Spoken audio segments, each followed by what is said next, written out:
one, and I want to thank, first of all, our speakers for coming and sharing their information with us. We're going to be doing, the topic is looking towards the future, creating an educational portfolio and preparing for promotion. Saadia, Akhtar, and Guy Carmelli are going to speak about the process of how the process of academic promotion can be confusing. And they will identify the various steps that are involved in the academic promotion process for the assistant, associates, and full professor ranks.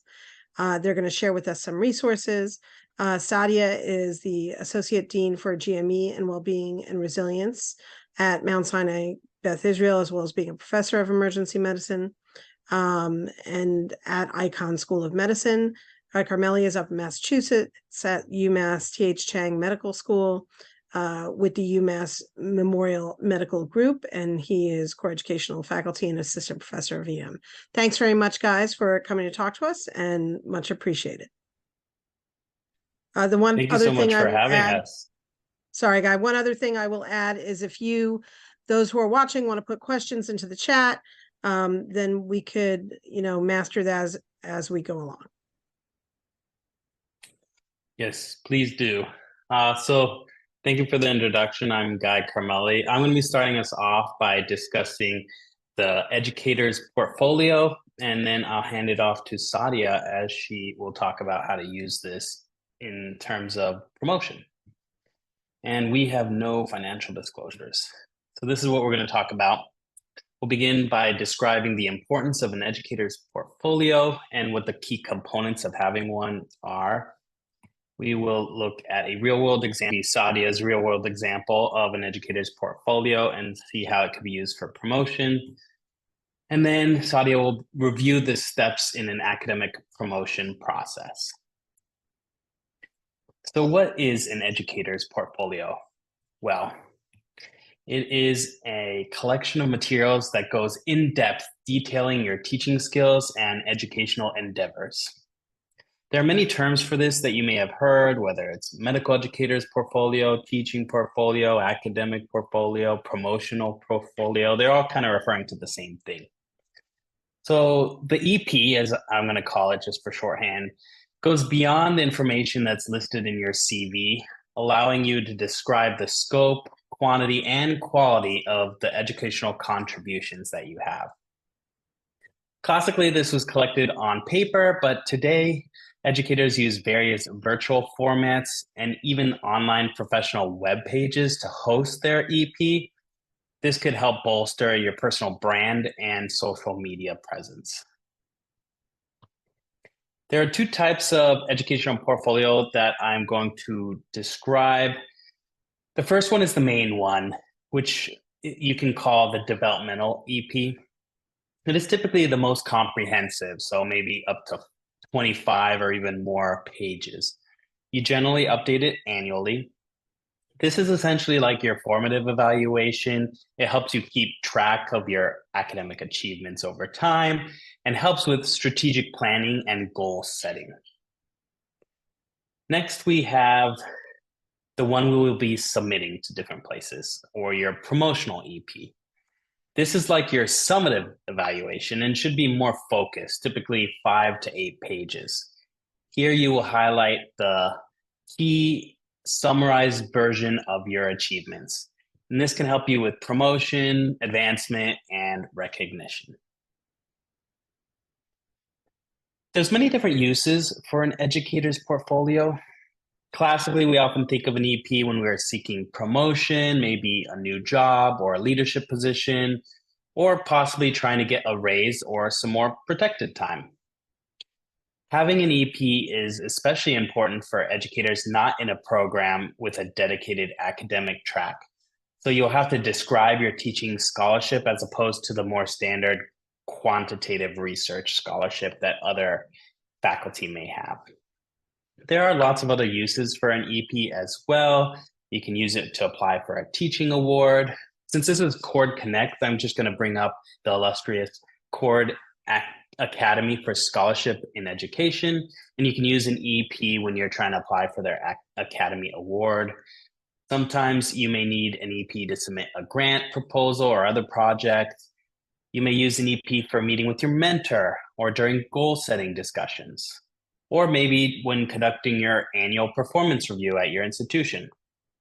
Finally, you can use an EP to progress through the levels of the clinical educator milestone. So this is actually put together a joint effort from multiple organizations such as ACGME, ACCME, AAMC, and others to provide a framework for lifelong growth and development for medical educators.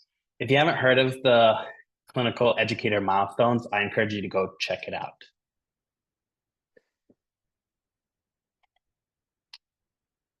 So when and how should you start gathering your EP? For many of us, this may be the first time we may have heard about an educator's portfolio. I know for me, I only heard about it a couple years ago. So if this is the case, there's no better time than now to start putting this together. You see, if you thought keeping a CV was pretty cumbersome, this unfortunately is much worse. Putting this together and keeping it complete is very time and energy intensive, and so it's best to start putting it together the sooner rather than later.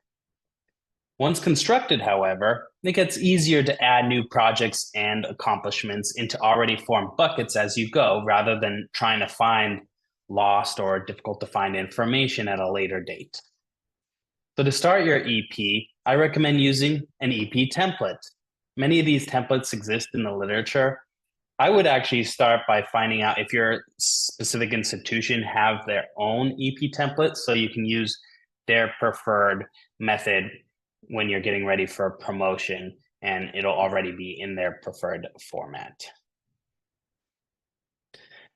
Now, next you should establish a go-to area where you can collect all your important information. Saadia, she's going to talk about her method earlier, but she used to use this kind of giant bin that she'd throw in all her old teaching evaluations, handouts, other educational material.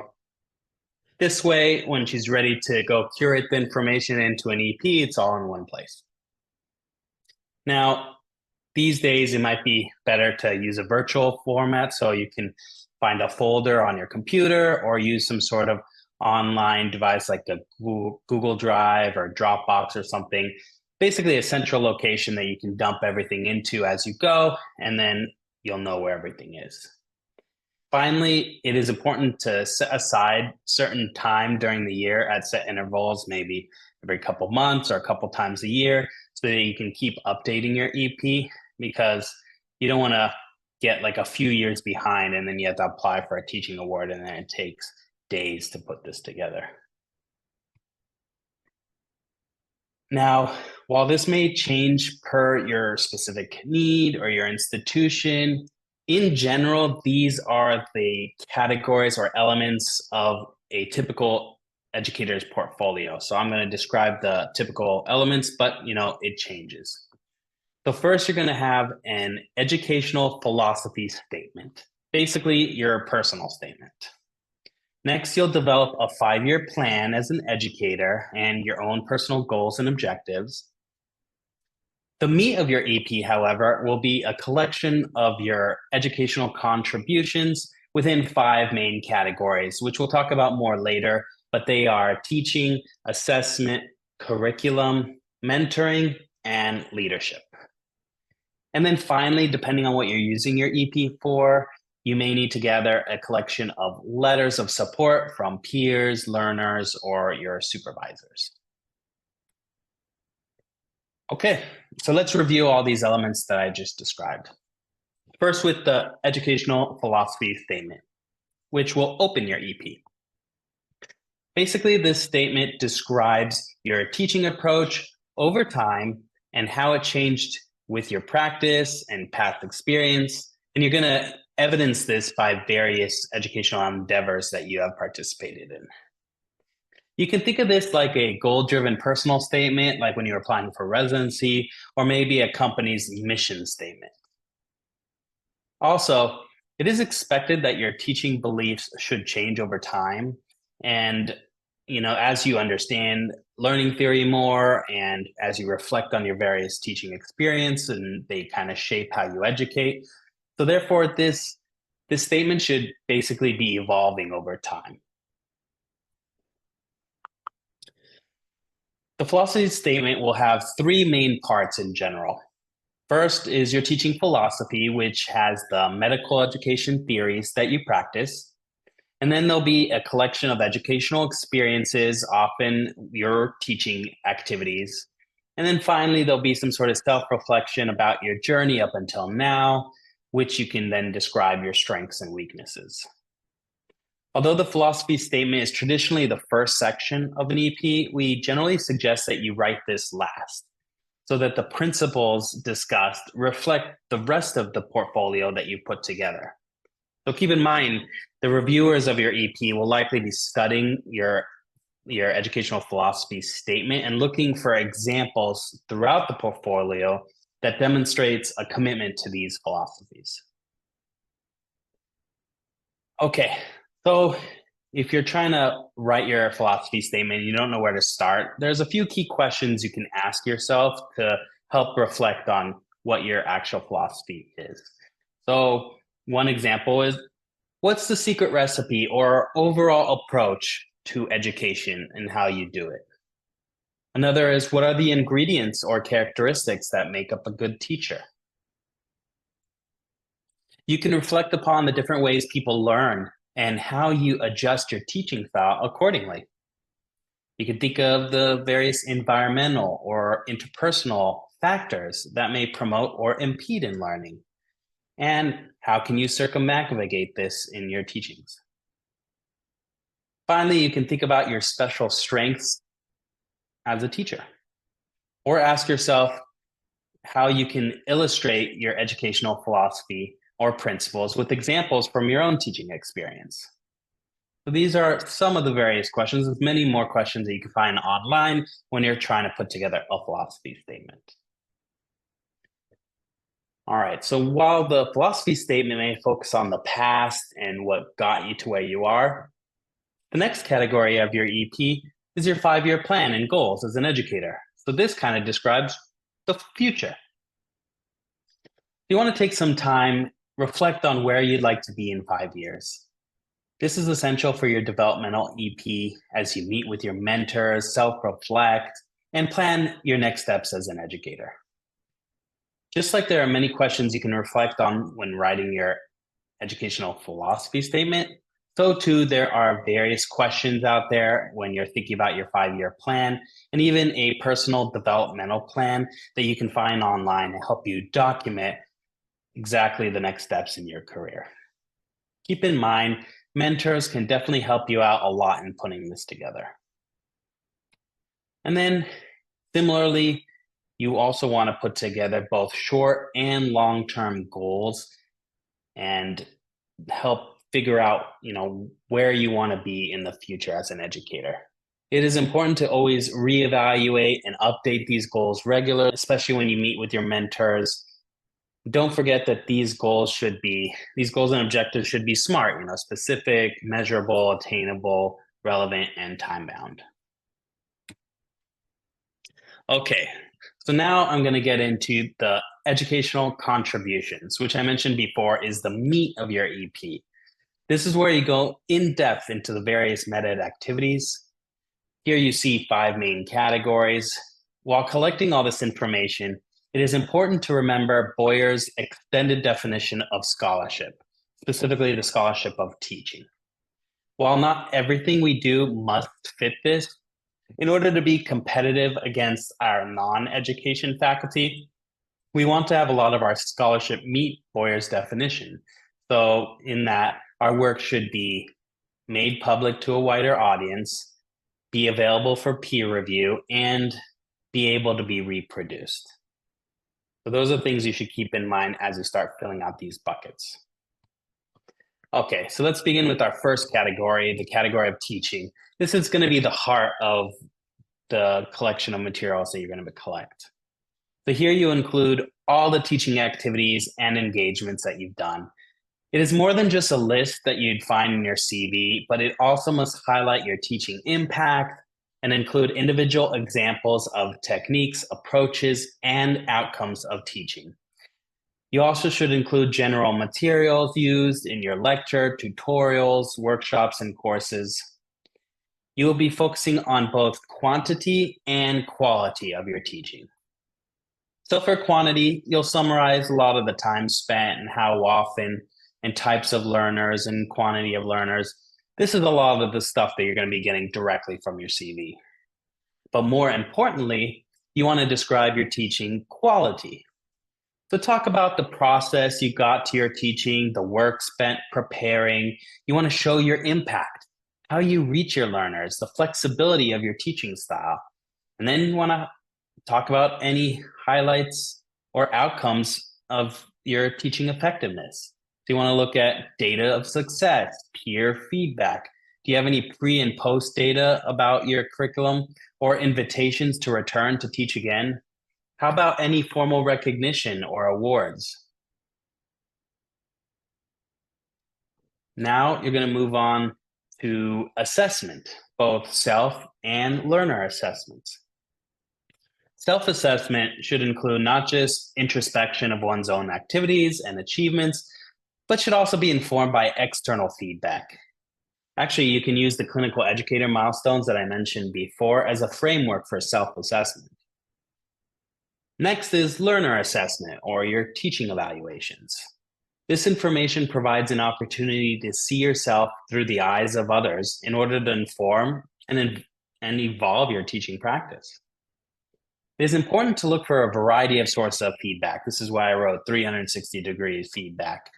So you want to involve many different stakeholders, not just yourself, but students and peers, supervisors, and even educational experts who can review your teaching experiences. You want to try to include various types of evaluations, Likert, comments, surveys, interviews, focus groups, or qualitative data. They're all kind of helpful in this regard. This is often the section that may not be easy to gather years later, so try your best to collect the feedback right after your various teaching performances and keep it in one central location. Next, we can look at the products of your educational work. So first, any curriculum you've put together. You want to introduce a brief description of all of the curriculum you've created, including the implementation process, any evidence of going through the appropriate steps, needs assessment, dissemination, feedback, and so on. Also, you want to discuss the learner profile and what is the adoption of the curriculum outside of your institution. Next category is including all your presentations. And this should expand upon just what is listed in your CV about the date and session length and location and such. You want to try to include relevant information about the number of participants in the audience and the level of the learner and any other speakers or panelists and the type of presentation. Is this a plenary session or research presentation, panel, didactic, workshop, so on and so forth. You can also include lecture evaluations here, the material covered, a brief description of the ways in which learning theory was incorporated into your preparation, basically things that might inform your educational philosophy statement. Then in this section, you can talk about all the research you've done, so publications, abstracts, book chapters, maybe leading research teams or developing educational tools such as clinical decision rules. And then finally, online productivity should be included. So anything you do online with FOAMed, blogs, podcasts, so on and so forth. In addition, for your FOAMed, you can provide non-traditional metrics to show the quality of your FOAMed work. So you can include number of downloads, page views, international reach, or even a digital impact factor. Okay, now let's move on to the category of mentoring. Mentors in medical education serve to support their mentees' career development by providing advice and guidance as part of an interactive and bidirectional relationship. So it is important in your educational portfolio to capture your mentees' success, including their academic achievements, leadership positions, publications, grants, that are all a result of your relationship, your mentorship relationship. So again, this will go beyond just a list of names that you might include in your CV and to give you more information about how your relationship has helped them. Finally, the last contribution will be educational leadership and administration. So this section will span multiple different involvements from local initiatives to national roles. You want to go beyond what your CV says about just titles and brief descriptions. Rather, you'll go in depth about what you do, the number of people sponsoring organization. You want to give any measurable outcomes of your leadership efforts. You can discuss how you might have guided scholarship. Maybe you were a senior author to a junior author who published something, or you were mentoring a junior speaker give a lecture, for example. You can talk about administrative duties, like if you helped organize things for learners or setting up meetings for education.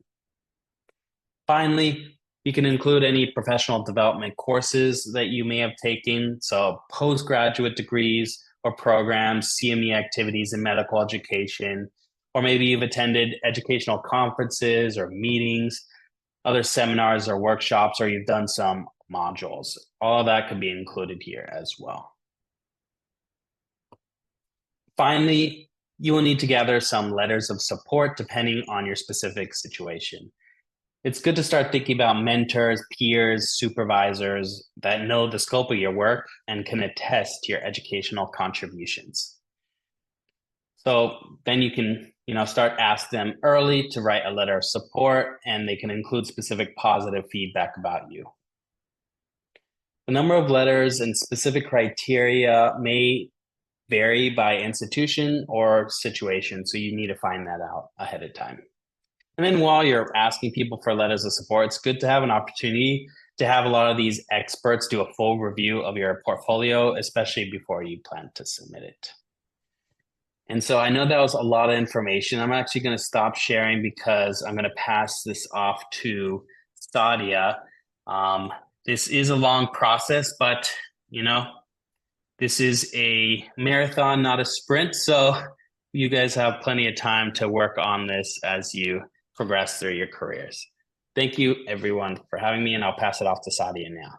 Thanks so much, Guy, and thank you so much to invite us today for Court Connect. I'm very passionate about this topic because I think we should all be looking towards our educational portfolio and really trying to find satisfaction in our career. So my story is basically, what Guy had mentioned. Back in the day when I had first started with my educational pathway, I really didn't understand what an educational portfolio was all about, had no idea about promotion. And when we finally were able to get a bit of information from the various offices at our institution, I was like, well, wait a minute, there seems to be this other academy here. In addition to getting promoted, perhaps I need to get involved with this. And the reason why I wanted to bring this up is that pretty much every academic institution has some sort of academy or institute that really is dedicated to medical education. And this is where that educational portfolio really comes into play. So back in the day when I was an associate professor, I was advised to go ahead and put myself up for this academy membership. And you can see here that there's a lot of information that Guy had mentioned that really comes into play. It was a lot of work to get this package ready. And at the end of the day, there are 49 pages worth of information that I submitted. I will say that in hindsight, I think that this was a really good exercise for me personally, because I think it really just highlighted to me where I wanted to focus my career and what I found to be very passionate in education. And it also sort of sets you up to get ready for a promotion, which I think really goes hand in hand. So one thing I would definitely advise to the folks that are listening is to go back to your institutions, find out if there is a separate academy, institute, or something of that nature where you can actually become a member to show that you're a master educator as such. Now, going back to what Guy was talking about, the educational portfolio, you saw that huge bin that I had. So that was about 15 years ago, where I was a junior faculty, had no idea about promotion, but I knew that someday, somehow I would need evaluations to be documented. I would need to keep track of my lectures. And so I just started throwing things in that bin. Obviously, everything is electronic now, so much easier to handle. But that whole education portfolio also gave me an opportunity to, again, look at my philosophy of medical education and how I wanted to be as an educator. So again, even though this whole process is very tedious to create that education portfolio, I think in the long run, it does help you sort of focus on what you want your career to look like at the end. The other aspect that I just wanted to show is like an example of what this educational portfolio contained was like evidence of quality, something that Guy had mentioned. So they wanted to know, like, if you've given any lectures, like what were the lecture evaluations? Again, this is not like one size fits all kind of educational portfolio format, but it's just to give you an example of what actually you're supposed to put in as evidence and data for the various aspects of that educational portfolio. So now let's transition into academic promotion. I think it's really important for all of us to spend a little bit of time, and I'm hoping that this session today will give you that time to really focus on yourself, to figure out what exactly you need to do to get to the next level. Whether you're an instructor, an assistant professor, an associate professor, and you want to get to the next level, I'm hoping that the information that Guy and I share with you today is going to help you get to that next level. Personally, I'll tell you that there are various reasons why people want to get promoted. I will say for me, as a junior faculty, I was really just going for associate professor. In my mind, there were all these like big names in emergency medicine back in the day that I was really admiring, and they're all professors. And in my mind, I was like, oh, it's going to take forever to get to that professor level. Let me just aim for an associate professor and I'll be happy. I will tell you that, yes, there are a lot of steps that come into play. There's a lot of work that needs to be put in, but it is not that difficult. And I'm hoping that today you'll get encouraged to really take the first step in order to get to that career end goal that you're looking for. So why is it that people get promoted? Like I said, for me, it was just for personal satisfaction that I felt like I could contribute to an educational society within emergency medicine. But obviously, there is an opportunity to be recognized for your accomplishments. There is definite prestige involved, specific way of, titling yourself as assistant, associate, or full professor. And I think it does make you a competitive faculty. So let's say for perhaps maybe personal reasons, you now have to relocate.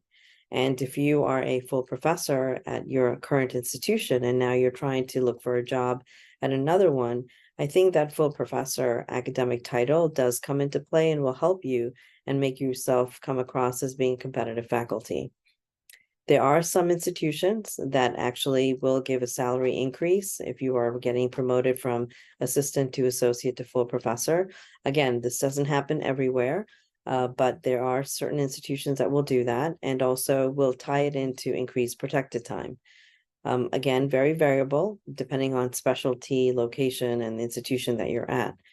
The other thing is that overall, having academic faculty getting promoted to associate or full professor, I think overall it does enhance the institution and advances their interests in making sure that academic productivity is occurring at that institution. The one big rule to understand is that not every institution is the same. So the information that Guy and I are sharing today is just based on the sample of information that we know about, but it's the same framework pretty much wherever you go. The idea here is to find out specifically for the promotion piece, like what exactly is required at your shop. So the real idea is what are the steps involved? And today, hopefully, you'll start learning that information. We know that for academic titles, there is a leadership progression, so to speak, in the sense that you are going from instructor to assistant professor, associate professor, and full professor. So how do you know where you are and how do you know how long it's going to take to get to the next level? Again, saying that these are just general rules and terms, definitely not by the book for every single person at every single institution having the same rules. So understanding that, as I mentioned, every institution may be different, but in general, there are institutions where, for example, a fellow in emergency medicine subspecialty may be started off as an instructor level, And then you have other institutions where even if you're a fellow and you're just a new grad and you're starting, you may be starting at the level of assistant professor. The idea here being is that, again, the information that will be available to you for your institution will dictate like how long you have to be at that level before you can apply for the next academic rank. So usually it's between 7 to 10 years for assistant to associate and associate to full professor. It usually does take about 5 years. And there are institutions that really state in their rule book that you must be an associate professor for 5 years, for example, before you can apply for full professorship. The other thing I just wanted to mention about the professorship and, finding out what academic rank is, understand that many institutions have another department. This goes back to what we were talking about, having an institute of medical education or an academy. Definitely, if you have a department of medical education, the idea also should be that you should put your name in for an academic promotion in that department as well. So, for example, you have a primary department of where you have an academic rank, and then you can have a secondary department, depending on how the medical school and institution is set up. And I think it's important to understand that because you obviously are able to then be the same academic rank in the two departments if that is the case in the rules for your institution. So let's talk about the tracks. This can be very confusing. And I know that when I first sat down to figure out, okay, what exactly am I in? What track am I in as an assistant professor? And where exactly do I need to go? And which rank and which track? It can be very confusing. So again, this is just to highlight certain tracks that are usually at every institution. You have the investigator track, and then you have the clinician educator or the scientist educator track. That's pretty much us who are academic faculty that are medical educators that want to then get promoted from assistant to associate and full professor. But there are folks within emergency medicine that are on the research track. And then some institutions actually have this clinical practice and or administrative leadership track. This is a relatively different kind of track where, again, these are individuals that are more clinical practice faculty or are really dealing with more administrative aspects of that department. And so that track may be something that's more relevant for them. Again, it may not be at your institution, so need to understand what the tracks are at your particular program and department. And then, of course, we have a track for voluntary faculty as well. So now just going over, what are the criteria? I think, again, I wanted to just, express my real, shall we say, sympathy for trying to figure out a maze of criteria that may be there at your institution that you're trying to figure out, okay, exactly what are the criteria? How do I know what I need to accomplish to get from assistant to associate? The most important message I'll say to you is start early and find out as much information as possible. And there are a lot of ways for you to be able to do that. The most important thing to know is that every academic institution does have an appointments, promotions, and tenure committee, or it could be a different kind of terminology, but they have a group of people that are sitting at the medical school that look and review applications on a periodic basis to get people promoted. The interesting thing is that many institutions also have departments at the department level that have a similar kind of committee. So the idea being is that the first pass basically happens within your own department, where your chair and others that are part of that department committee make sure that your application is ready to go and that nothing is missing before it goes to the institutional committee. And I want to stress upon this because I think it's important for you to find out if there is a department level kind of committee like this, so that you can actually start preparing, even if you are an assistant professor and you just are junior faculty and you think that it's going to take you a couple of years to get to the associate. It really is in your best interest to start meeting with folks within your department who can actually guide you and tell you what are the things that are needed to get to the next rank. The other thing that I will say is a great resource is a faculty handbook. This usually is available to every faculty once you join that institution, and it will highlight the information that you need in order to get promoted. The other place to go is an institutional website, for example. Maybe there is a lot of information that's already online that you can access. And maybe there are samples of documents that you need to prepare for your promotion that you can actually understand what is the document supposed to look like. And then I would definitely encourage you to reach out to folks within your department that are at the academic rank of what you are trying to apply for and ask them if they're willing to share their promotion packet. Because I think it's really important to see the final product in order for you to understand what are the steps that you'll need to take. The other thing that Guy had already mentioned about is the CV. I can't stress this enough. Please keep your CV updated. So a way to do this is like every time you're giving a lecture, maybe just add that to the CV. I know it gets very busy. So maybe you want to like periodically, every couple of months, look at your CV and just add the various presentations, publications, etc. Maybe a new committee membership, maybe a new leadership role that you have so that your CV is current. The other big thing about the CV when it comes to promotion packets is that every institution pretty much has a standard way of how they want the CV to be written. And we definitely encourage you to find out what is that format, where's the template for the CV for your institution so that you can actually start working on that now and make sure that you keep adding information as you're doing further work. The other thing, like I'd suggested, is to actually meet with personnel that are also at the AP&T office at the institutional level. So not only do you want to meet with folks in your own department, you should really set up a meeting where you can meet with someone in the AP&T office and just have them look at your current CV, get a better understanding of what else you will need to do to get to the next academic rank, and also understand what are the steps that are needed in order to get to that rank. The other aspect of a promotion packet is you will definitely need a letter from the chair. And so we all are supposed to meet with our chairs once a year at the end of the year where they do our performance evaluation. And part of that evaluation is to ask whether you are ready for promotion.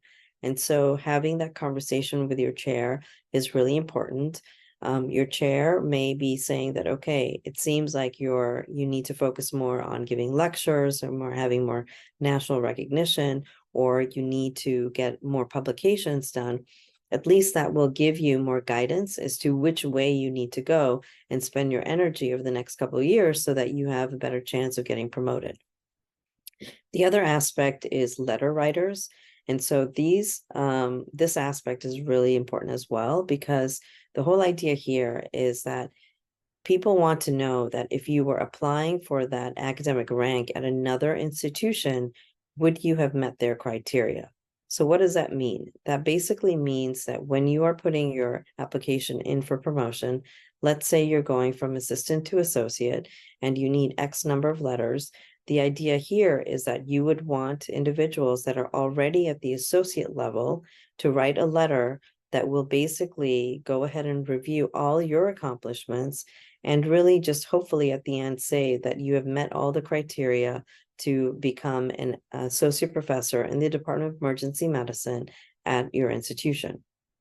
And the most important part about this is, I think, leaning into the cord community is really important. We have a number of faculty that are always being approached by others because they want to get promoted to the next academic rank.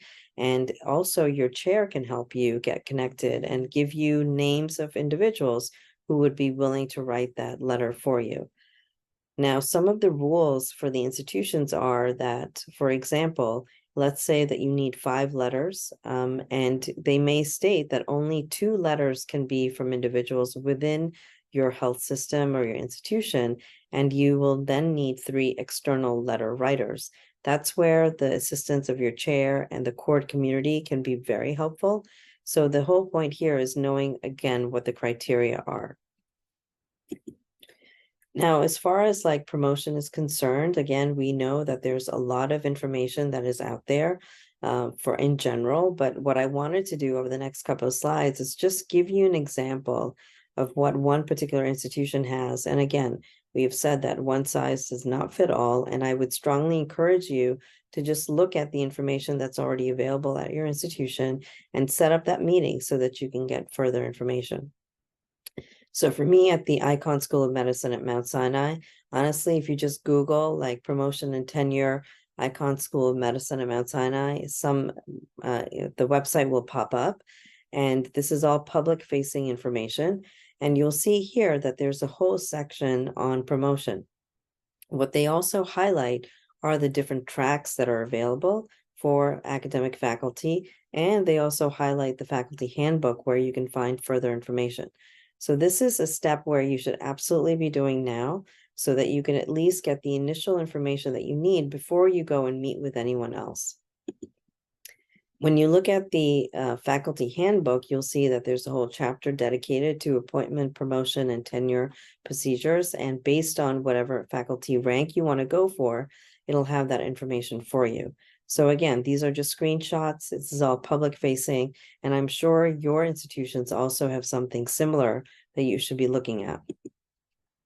So let's say that you are interested in, again, clinician educator, which is usually most of us who are academic faculty in programs. The idea here is that it's going to list to you what are the different aspects that you want to be looking at for your own portfolio or your promotion packet, as Guy had mentioned. And then it's going to tell you what are the different things that need to be done. So one of the biggest aspects about a promotion packet is your scholarly work and what teaching have you done. This is an example of what for assistant professor, what they've documented. Again, there is further information where they give you, where it's highlighted here, educational addendum. It'll tell you exactly what you need if you're an assistant professor and you want to go to associate, etc. And so the information is pretty much very clear. And this is just a blown up section of one of the tables that we have for our health system in our medical school, where it will list, like for assistant professor, what exactly needs to be done in regards to scholarly activity. Now, I don't want you to get overwhelmed with this particular slide, and it is purposefully put here because at the end of the day, I would love for you to find something similar for your institution, because this really just says it all. It tells you what your existing faculty type is, what track you're in, and what your proposed rank is, and what exactly do you need. Now, I will tell you that when I was putting my packet ready for professor, I kind of had to take a deep breath because I read that I needed 15 letters to get promoted to full professor.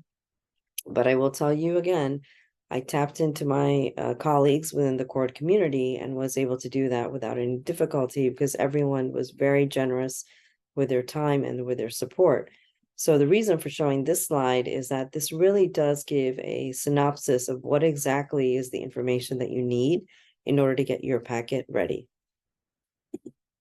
And so we're hoping that you will get to the stage where we will be congratulating you for your promotion and celebrating the hard work and the wonderful work that you've done and how you've given back to your institution, your department, and obviously for emergency medicine as a whole. What I will also just say before we end is time is really an important factor with all of this. Know that it probably will take about 6 months to 1 year to get the whole process finished, where you are now finally getting that letter from the dean saying that you've been promoted to that new academic rank. So just be mindful of that. And the idea also is to make sure that you reach out to, again, your departmental leaders and the institutional leaders within the promotion committee so that you get a better understanding of what timeline you'll be dealing with. So with that, I wanted to, and again, Guy and I want to congratulate you on taking the first step of this promotion process. It's really an exciting opportunity. You all deserve the wonderful congratulations because I know all of you are wonderful educators, and we are just very fortunate to have all of you within the field of emergency medicine. I just wanted to end by sharing our email addresses. And again, if you have any questions after this session, please feel free to reach out to us at any time. And I think if we want, we can just stop sharing here. And if there is anyone on with us right now, that would like to ask any questions, I'll let Megan and Marianne handle.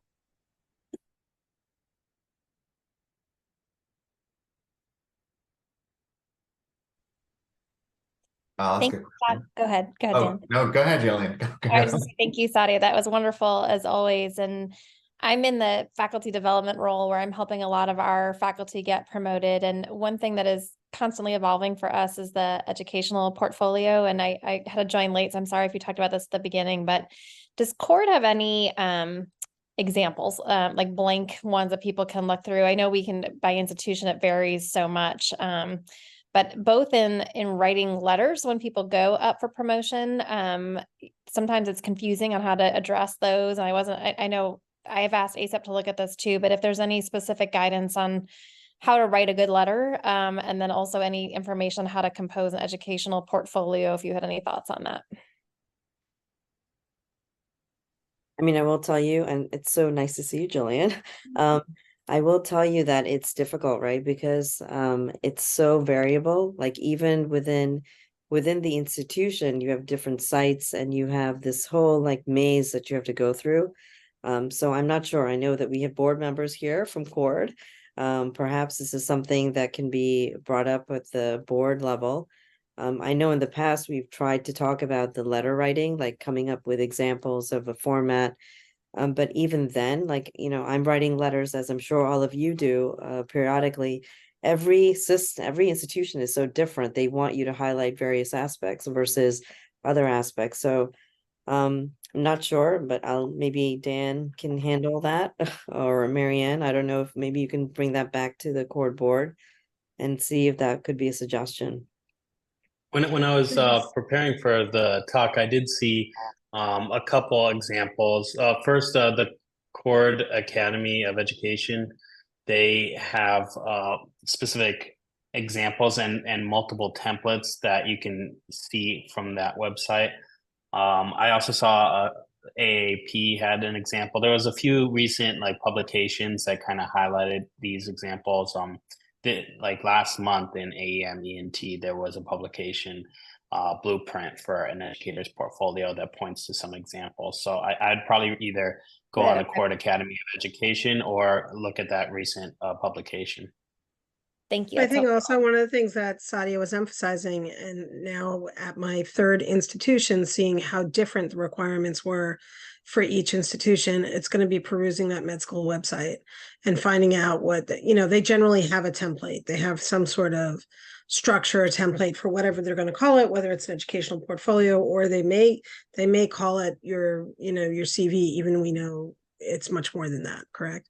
But now sitting on the promotions committee for two different institutions, if it didn't fit the template, then it wasn't going forward. So it really is about your individual institution and identifying the template that you need to use.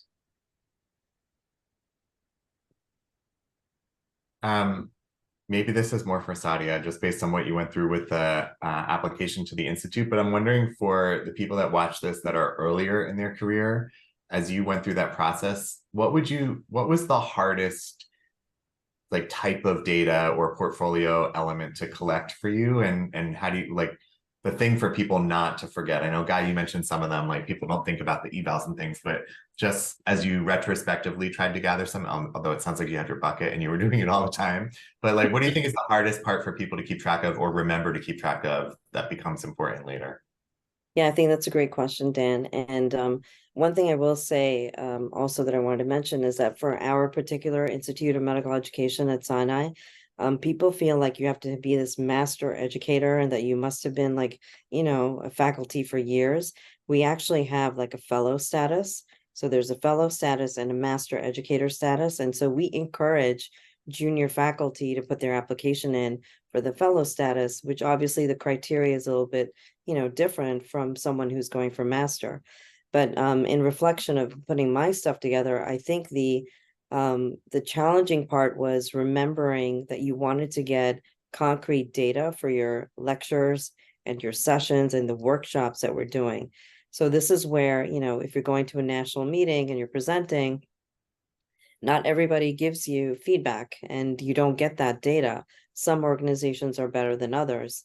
even during conference, for example, this is the challenging part where we've got like guest speakers coming. Maybe you're a grand round speaker at a residency program.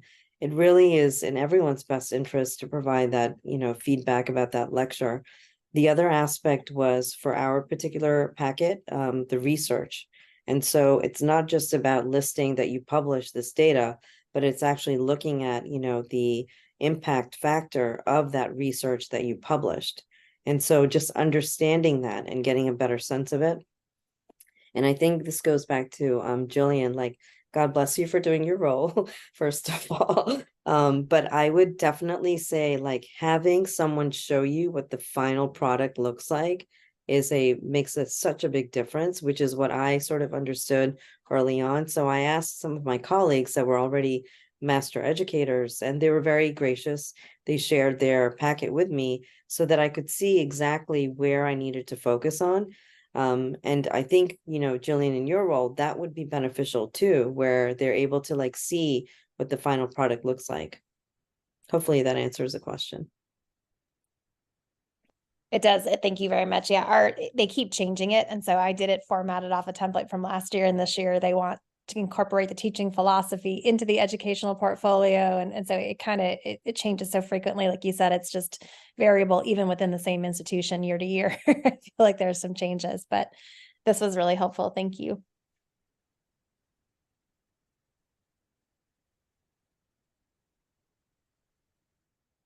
I think for me, a place that has obscene requirements for promotion, the parts that I did not have when I got here, like things I just never had paid attention to, was our institution wanted evidence that things that you had done had been picked up by other people. And so that was really hard to figure out and track down. And so if you have the opportunity to know that like something you did or a small curriculum you developed or a talk you gave, then somebody else picked it up and sort of did a similar thing at their program, demonstrating that kind of impact that extends beyond your institution or beyond just a publication.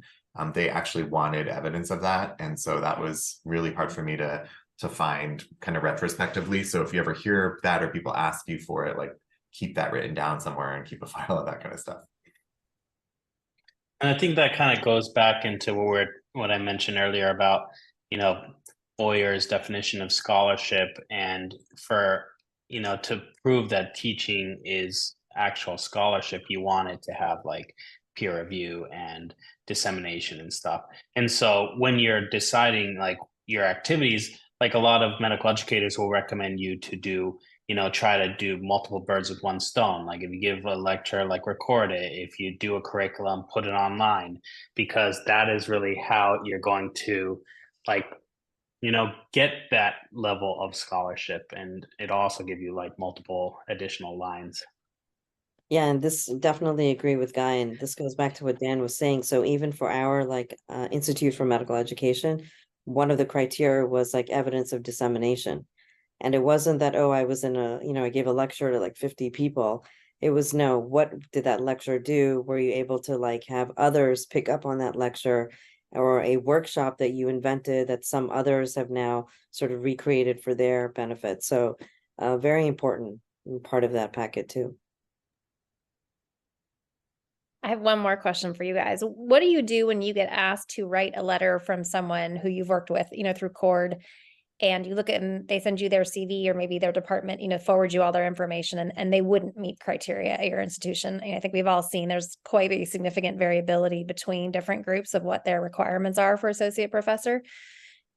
Do you candidly tell the candidate, I'd be happy to write a letter, but I have to be honest, like you would not qualify for associate? Is that unethical to tell them that, or like how do you handle that?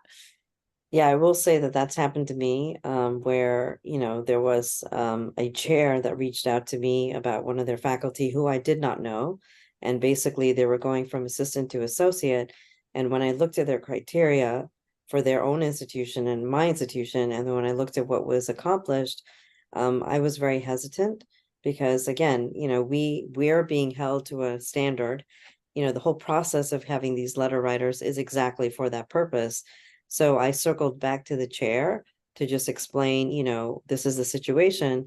And I think that chair understood that perhaps that individual may not be ready for a promotion. and that perhaps they needed to fill some gaps that were there in their application. So it also, like we were saying, it all depends on the institution. If you're, in a particular institution where it's pretty easy to get promoted, then obviously their criteria are going to be very different from other individual institutions. And it also, I think, just to say this out loud, that it makes a difference if emergency medicine has its own department or is within another department, because that also creates a little bit of confusion for the people that are trying to get promoted at that institution.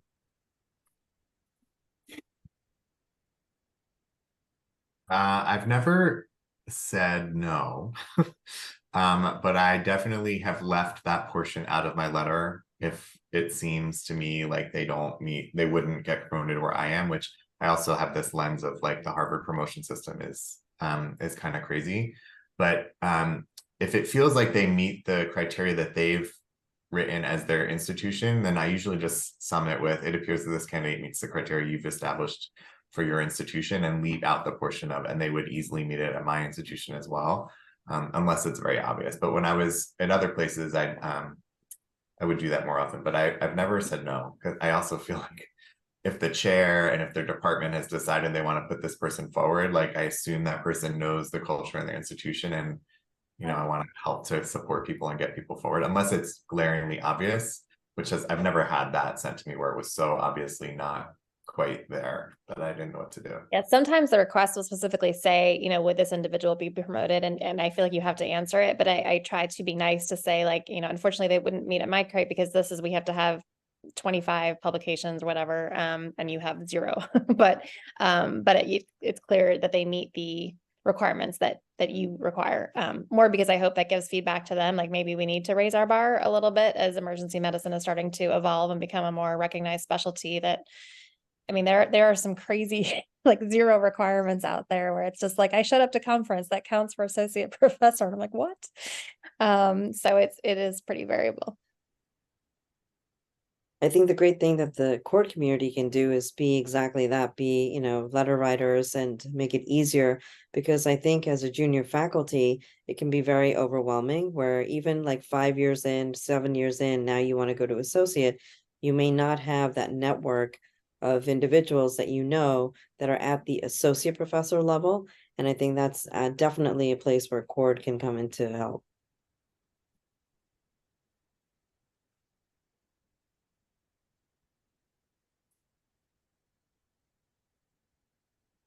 I want to thank you guys for putting together a lovely talk on a topic that clearly is essential to us in academics. And I really appreciate the thoughtful approach that you both took to it. Thank you very much. Thanks, everybody. Thank you. Yeah, thanks for having us. Really appreciate it. That's awesome. Thanks.